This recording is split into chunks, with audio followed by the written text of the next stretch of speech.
और अच्छा जी, इस सिटी नू मेन जिहड़ा एजाज़ हासिल है ना शायर मशरक अल्लामा इकबाल रहमतुल्लाह भी ऐसे सिटी नाल बिलोंग करते हैं, क्योंकि वह भी जिहड़ा ना सियालकोट दे ते सब तो वड्डी गल है कि इस बिजनेस कम्यूनिटी ने चाइल्ड लेबर नू बिल्कुल जिहड़ा ना कंप्लीटली बैन किते अपनी फैक्ट्रियां च। बिल्कुल तुहानूं किसी फैक्ट्री जिहड़ा बच्चा नहीं लभन लगा जिहड़ा काम करता हो किसी भी फैक्ट्री च, क्योंकि साडी हुकूमत कोल तो कंट्रोल होया नहीं। ऑल ओवर पाकिस्तान देखिए तो जगह जगह जिहड़ा ना चाइल्ड लेबर बच्चे जिहड़े ने काम करते नज़र आवन दे। बरल इत्थे फैक्ट्रियां च सियालकोट जिहड़ा वो बिल्कुल इन्ना टोटली बैन किते है, जिहड़ा कि ज़बरदस्त इकदाम है। बिस्मिल्लाहिर्रहमानिर्रहीम, अस्सलाम वालेकुम वरहमतुल्लाहि वबरकातुहू। उम्मीद है सारे भैन भरा ठीक ठाक होते, अल्लाह का शुक्र है मैं भी ठीक ठाक। अल्लाह का नाम लैके अज दी वीडियो करने शुरू। अच्छा जी, 28 रोज़ा अज माशाअल्लाह, तो टाइम हो गया तकरीबन जिहड़ा ना 12:30 का। तो तुहानूं पता साडा सिलसिला जिहड़ा चल रहा है डिस्ट्रिक्ट वाइज पंजाब के जिहड़े डिस्ट्रिक्ट ने उन्हां दी मालूमात के बारे च। सब तो पहला मैं ज़िले गुजरात की अपने ज़िले की बनाई ही वीडियो, तो उस तो बाद कल जी मंडी बावलदीन के बारे जाही। तो अज जिहड़ा ज़िला साडा समझो सियालकोट है पंजाब का तगड़ा स्ट्रोंगेस्ट और वैल्थी ज़िला जिहड़ा ना इनू आख्या जाता है। तो ये बारे जिहड़ा जाना दे ज़िला जिहड़ा ना सियालकोट किहड़ा ज़िला ये नाल होर लगदा है। अच्छा जी, यह जिहड़ा ज़िला है इहदियां तहसीलां जिहड़ियां ने वो एक तहसील है पसरूर, दूसरी संभड़ियाल और तीसरी जिहड़ी डस्का और चौथी जिहड़ी वो ज़िला हुद तहसील भी है और ज़िला भी है सियालकोट। समझो तो 4 इहदियां तहसीलां ने। तो ये नाल जिहड़े दूजे ज़िले लगते हैं, एक साइड दे समझो दखण वाली साइड दे इहदे नाल लगदा है ज़िला नारोवाल, और लहंदे वाली साइड दे तोड़ो तोड़ जिहड़ा वो डिवीजन भी और ज़िला भी है वो गुजरान।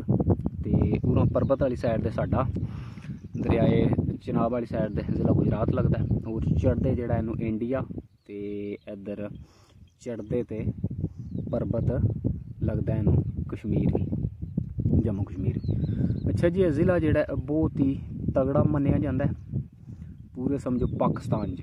यदी जी बिजनेस कम्यूनिटी है ना उन्हों का इतफाक है, क्योंकि जिहड़ा इतफाक है ना इतफाक जी बरकत है।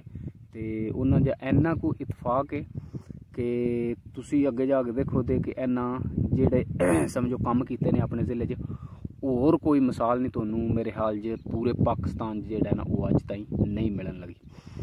अच्छा जी, सब तो पहला तो Sialkot international airport. The Sialkot international airport is located about 20 kilometre from the inter of the city near Sambrial. It was established in 2007 by spending 4 billion rupees by Sialkot business community.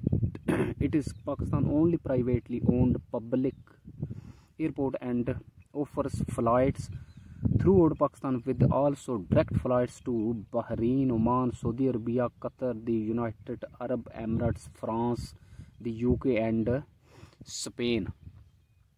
अच्छा जी, यह जिहड़ा समझो एयरपोर्ट है 2007 जिहड़ा वो बनाया गया हा बाय बिजनेस कम्यूनिटी है समझो जिहड़ी उत्थे दी जिहड़े बिजनेसमैन ने सियालकोट के उन्हें जिहड़ा अपनी मदद आप के तहत सुनिया। तो यह हा कि यह जिहड़ा एयरपोर्ट है यह पहला मंजूर होया साडे ज़िले गुजरात च। तो उस तो बाद इन्ना मेरे ख्याल जिहड़ा ना हुकूमत ने फंड नहीं दिते है। तो अगों उन्हें ऑफर की जी बिजनेस कम्यूनिटी समझो उन्होंने जी चैंबर ऑफ कॉमर्स है सियालकोट की, उन्हें आख्या जी जे असी अपने पैसे ला गए तो असी बना लीए, तो फिर जिहड़ा ना वो असी अपने पैसे ला गए जिहड़ा ना बिल्ड करने एयरपोर्ट। तो वो फिर हुकूमत ने मंजूरी दी, तो उन्हें वाकई जिहड़ा दसिया कि वह इंज एयरपोर्ट जिहड़ा वो बनाई दा। तो इत्थों तुहानूं पता लगता है कि किन्नी को तगड़ी जिहड़ा ना और इन्हां दा किन्ना इतफाक है अपने जी आपस च जिहड़ा इस बिजनेस कम्यूनिटी का। तो उस तो बाद जी इस बिजनेस कम्यूनिटी ने एयरपोर्ट बनाने तो पहला एयरपोर्ट बनाने तो सच बाद च इन्ना फिर जेह्ड़ा ना अपनी समझो एयरलाइन जेह्ड़ी हून एयर स्याल फंक्शनल है वो जेह्ड़ी इन्ना अपनी जेह्ड़ी है ना वो जहाज़ है ना अपने खरीदे खुद आपूं प्राइवेटली। तो उस तो बाद तुहानूं दस्सेआ जेह्ड़ी इंटरनेशनली जेह्ड़ा ना अरबां मुल्कां च भी और यूरोप भी जेह्ड़ा यूके स्पेन वगैरह स्पेन फ्रांस उत्थे भी इन्हां दी डायरैक्ट फ्लाइटां जेह्ड़ियां ने हून समझो जांदियां ने। Sialkot is also the only city in Pakistan to have its very own commercial airline, Air Sial. This airline is managed by the business community of Sialkot, based at the Sialkot Chamber of Commerce and Industries, and offers direct flights from Sialkot to Bahrain, Oman, Qatar, Saudi Arabia, and UK, France, Spain. अच्छा जी, है तो होगी achievement जी है business community दी। Airport ते और जी airline इन्ना जी अपनी मदद आप के तहत जोड़ा ना है समझो ओनली पूरे पाकिस्तान च वाहिद जिला जिन्ना आपूं जेड़ा पैसे ला के जी समझो इन्हां दी बिजनेस कम्यूनिटी उन्ना आपूं पैसे ला के जेह्ड़े इन्हां दे ताजर ने एयरपोर्ट पहला बनाया तो उस तो बाद इन्ना एयरलाइन भी बनाई। तो उस तो बाद इत्थे ज़्यादा जिहड़ा इंडस्ट्री एरिया या ज़्यादा इत्थे जिहड़ी प्रोडक्शन वो किहड़ी चीज़ दी होंदी है, क्यों इत्थे जिहड़ा ना है ज़िला स्ट्रोंग है और दिन ब दिन स्ट्रोंगेस्ट हो ही जांदा है। इत्थे जी जिहड़ा ना फुटबाल बनते हैं समझो 60% जिहड़ा ना वर्ल्ड दे इत्थे जिहड़ा ना वो बन के अगों एक्सपोर्ट होंदे। Sialkot is the world largest producer of hand sewn footballs, with local factories manufacturing 40 to 60 million footballs a year, amounting to roughly 60% of world production. Since the 2014 FIFA World Cup, footballs for the official matches are being made by Forward Sports, a company based in Sialkot. Clustering of sports goods industrial units has allowed for firm in Sialkot to become highly specialized and to benefit from joint section and external economies. There is a well-applied child labor ban, the Atlanta Agreement, in the industry since a 1997 outcry, and the local industry now fund the Independence Monitoring Association for Child Labor to regulate factories. Sialkot is also the world's largest center of surgical instrument manufacturing. Sialkot was first noted to be a center of metal work in the 1890s.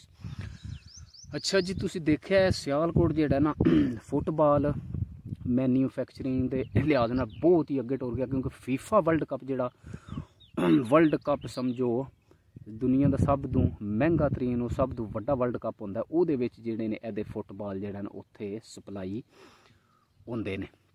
वो football जेड़े ने इत्थे दे जेड़े ने made Pakistan Sialkot made जेड़े used उत्थे FIFA world cup जेड़ा ना उत्थों उन्हें आर्डर दिता ते इत्थों जेड़ा ना बन गए 2014 जेड़ा फीफा वर्ल्ड कप खेडिया गया हा इत्थे दे। ते उंज भी जेड़ा समझो पूरी वर्ल्ड वाइड पूरी दुनिया दे जेड़े ने इन्हां दे जेड़े ने वो रिकगनाइज ने फुटबॉल। ते इत्थे समझो जेड़ा ना सर्जिकल इंस्ट्रूमेंट भी समझो डॉक्टरां दे जेड़े नाइफ हो गया, कैंचियां हो गई, समझो जिन्ना भी जेड़ा ना वो सर्जिकल समान है वो भी इत्थे बनता है। तो वड्डी गल सब तो ज़्यादा जेड़ा वो फुटबॉल इत्थे जेड़ी ना बहुत ज़्यादा प्रोडक्शन होंदी वर्ल्ड की समझो 40 to 60%।